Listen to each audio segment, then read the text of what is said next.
बिस्मिल्लाहिर्रहमानिर्रहीम।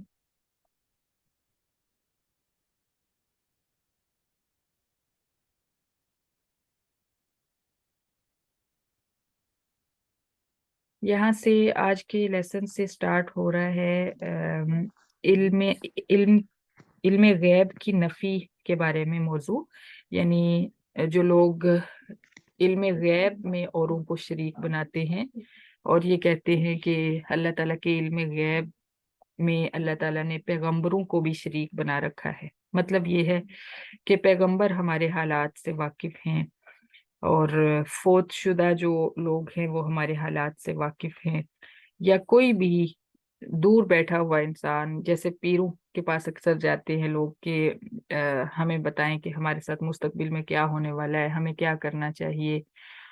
तो ये चीजें अल्लाह ताला बता रहे हैं कि इन चीजों का इल्म सिर्फ अल्लाह ताला के पास है और वही इसको जान सकता है, वो वहदहू ला शरीक। उसने अपना ये इल्म किसी के अंदर भी नहीं बांटा हुआ। पैगंबरों को भी जो थोड़ा बहुत अल्लाह ताला ने अल्लाह ताला वक्त से पहले इतला दे देते थे, वो सिर्फ उतनी होती थी जितना अल्लाह ताला चाहते थे। जैसे नबी पाक सल्लल्लाहु अलैहि वसल्लम के अहकामात में हमें चीजें मिलती हैं कि आपने आज के दौर के हालात बयान फरमाए थे और वो हालात आज सेम वैसे ही आ रहे हैं जैसे आप सल्लल्लाहु अलैहि वसल्लम ने बताया था कि आगे आने वाले जमाने में, क़यामत के करीबी जमाने में ये हालात पेश आएंगे, दंगा फसाद होगा और ये सारी चीजें तो वो आ रही हैं। लेकिन ये वो इल्म था जो अल्लाह ताला ने अपनी मर्जी से थोड़ा बहुत हमें मुतले करने के लिए, हमें डराने के लिए और हमें मुहतात रहने के लिए आप सल्लल्लाहु अलैहि वसल्लम को दिया था कि आप अपनी उम्मत को ये इत्तला दे दें। इसको हम इल्म गैब नहीं कह सकते। इल्म गैब इस तरह से होता है कि आप किसी के पास जाएं और उससे कहें कि मेरे साथ मुस्तकबिल में जो जो कुछ होने वाला है मुझे वो बता दो, और वो सामने वाला इंसान जो है वो बताने लग जाए कि आपके साथ ऐसे होगा, फलां जगह शादी होगी, इतने बच्चे होंगे, फलां कारोबार करेंगे, कारोबार में नुकसान होगा। ये चीजें जो हैं ये अल्लाह ने किसी को भी नहीं दी हुई। और इसी तरह आपकी मौत का इल्म, क़यामत का इल्म, ये सब अल्लाह ने पोशीदा रखा हुआ है। तो अल्लाह ताला यहाँ पे ये पहली आयत में फरमा रहे हैं, वमा तकूनु फी शअनिन, ए पैगंबर तो किसी भी हालत में होता है, और इल्ला कुन्ना अलैकुम शुहूदन, तो हम तुम्हारे पास हाजिर होते हैं। सुभान अल्लाह। इस आयत को आप तसव्वुर करें, कितनी ये मजे की आयत है कि आप किसी भी हालत में होते हैं। आप सल्लल्लाहु अलैहि वसल्लम को खास तौर पे खिताब है, लेकिन हम सब भी इसके अंदर शामिल हैं। कि हम अपने आप के बारे में सोचें कि हम किसी भी हालत में होते हैं तो अल्लाह पाक हमारे साथ हाजिर होते हैं, हमारे पास मौजूद होते हैं। चाहे अब वो हमारा अच्छा हाल होता है या बुरा हाल होता है, ये हम पे डिपेंड करता है कि हम अपना बुरा हाल अल्लाह ताला को दिखाएं या अच्छा दिखाएं, अच्छा अमल करके दिखाएं या बुरा अमल करके दिखाएं। और वमा ततलू मिन्हु मिन कुरआन। सुभान अल्लाह। ये देखिए ये कितनी प्यारी आयत है। ये तो बिल्कुल हमारे लिए है कि आप कुरान में से कोई भी हिस्सा पढ़ते हैं, जितना सभी कुरान पढ़ रहे होते हैं उस पढ़ने के वक्त भी हम तुम्हारे पास मौजूद होते हैं। सुभान अल्लाह, सुभान अल्लाह।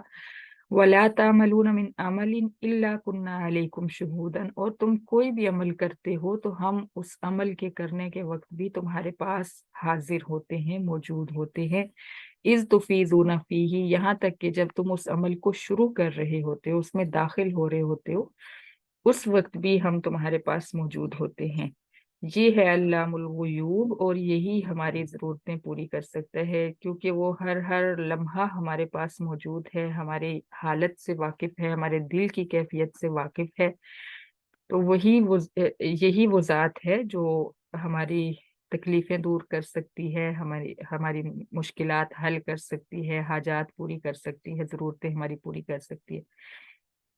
वमा याज़ुबु अन रब्बिका मिन मिस्काली ज़र्रतिन फिल अर्ज़ि वला फिस समा। अल्लाह फरमाते हैं तेरे रब से आसमानों और जमीनों में से एक जर्रा भी पोशीदा नहीं है। यानी हम जहाँ पे बैठे हुए हैं इस रूम के अंदर कितने जर्रात हैं, कितनी ज्यादा चीजें हैं, कितनी ज्यादा आप अपने इर्द गिर्द देखें क्या कुछ है।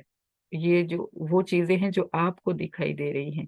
और وہ چیزیں جو آپ کو نہیں دکھائی دے رہی، یعنی جو آپ کی اس روم کے بننے کے اندر جو میٹیریل استعمال ہوا ہے، اس کے ایک ایک ذرے کو اللہ تعالیٰ جانتے ہیں۔ تو اتنا باریک بین ہے اللہ تعالیٰ، اور صرف یہاں تک ہی نہیں، پوری کائنات میں، پوری زمین میں اور پورے آسمانوں میں ایک ذرہ بھی صحرا اور جنگل کو آپ سوچیں، اور وہاں پہ جو ہے کوئی انسان پہنچ نہیں سکتا جن جگہوں پہ، ان کے بھی ایک ایک ذرے سے اللہ تعالیٰ واقف ہے۔ گویا کہ اللہ تعالیٰ اتنی باریکی سے ہمارے حالات سے واقف ہوتے ہیں۔ یہ چیز اگر ہمیں سمجھ آ جائے نا تو ہم پریشان نہ ہوں پریشانیوں پہ۔ ہمیں پریشانی تب ہوتی ہے جب ہمیں لگتا ہے کہ ہمیں سب نے چھوڑ دیا ہے، ہمارے حالات سے کوئی واقف نہیں، کاش کہ کوئی ہوتا جس کو ہم بتاتے کہ ہمارے اوپر کیا بیت رہی ہے۔ تو اللہ کیا فرما رہے ہیں کہ میں ایک ایک ذرے سے واقف ہوں۔ تو جو ذرے سے واقف ہے، کیا وہ ہمارے حالات سے واقف نہیں ہے کہ ہم کس طرح کی کیفیت سے گزر رہے ہیں؟ تو یہ چیزیں جو ہے یہ ہمیں سہارا دیتی ہیں، ہمیں حوصلہ دیتی ہیں۔ اور پھر فرمایا ولا اصغر من ذالک ولا اکبر، صرف ذرہ ہی نہیں، ذرے سے چھوٹی بھی اگر کوئی چیز ہے تو اللہ اس سے بھی واقف ہے، اور ذرے سے جو بڑی چیزیں ہیں اللہ ان سے بھی واقف ہے۔ الا فی کتاب مبین، یہ سب علم الہی میں موجود ہے، اللہ تعالیٰ کے علم میں، لوح محفوظ میں یہ سب کچھ موجود ہے، لکھا ہوا ہے۔ الا ان اولیاء اللہ لا خوف علیہم ولا هم یحزنون، سبحان اللہ، یہ آیت جو ہے یہ آپ سب کے لیے ہے، کیونکہ آپ سب اللہ تعالیٰ کے دوست ہیں، جو اللہ کا کلام کھول کر بیٹھے ہوئے ہیں اور اللہ کو پہچاننے کی کوشش کر رہے ہیں، کیونکہ ایک دوست ہی اپنے دوست کو پہچاننے کی کوشش کرتا ہے۔ تو اللہ کیا فرما رہے ہیں کہ میرے دوستوں کو خوشخبری سنا دو کہ ان پر قیامت کے دن نہ کوئی خوف ہوگا اور نہ ہی وہ غمگین ہوں گے، سبحان اللہ۔ اور الذین آمنوا وکانوا یتقون، میرے دوست وہ ہیں جو ایمان لے آئے اور پھر اللہ تعالیٰ سے، مجھ سے ڈر ڈر کر زندگیاں گزارتے رہے، سبحان اللہ۔ تو اس کا یہ مطلب نہیں